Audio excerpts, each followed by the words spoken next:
I've always loved hospitality, love people, love food, love socialising, and I think EHL brought all of those things together. I think the training and the experience, you'll never get anything like that anywhere else in the world. The opportunity to go to the #1 school in the world was obviously a surreal moment in terms of hospitality. It's obviously the best education for what I wanted to do for my career.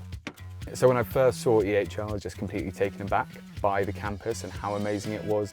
The mountains, the lake, the vineyards, I don't know, I just didn't realise that that was the extent of what it was like in the country, and I think it's so beautiful, so underrated.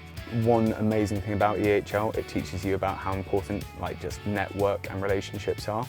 Because of the international alumni network and professional network, the career fair led to a couple of introductions, and ultimately that led to me getting a job with the company that I did in Hong Kong.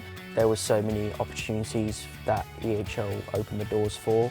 I think one of the most amazing things about EHL is, rather than just being taught by academics, is the vocational syllabus and also being taught by professionals within the industry. So what you learn is always related to professional circumstances, so it's not just out of the book and the textbook. You've got something which is tangible and that becomes really interesting. The business, the finance training, the soft skills, all your networking skills that you hone through the EHL course all really helped me to reach the position I'm at today.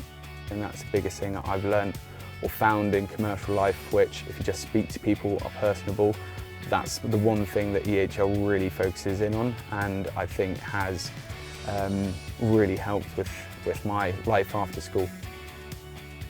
Whatever industry or business that you want to work in, there's nothing that EHL is not going to teach you in where it can take you in your career.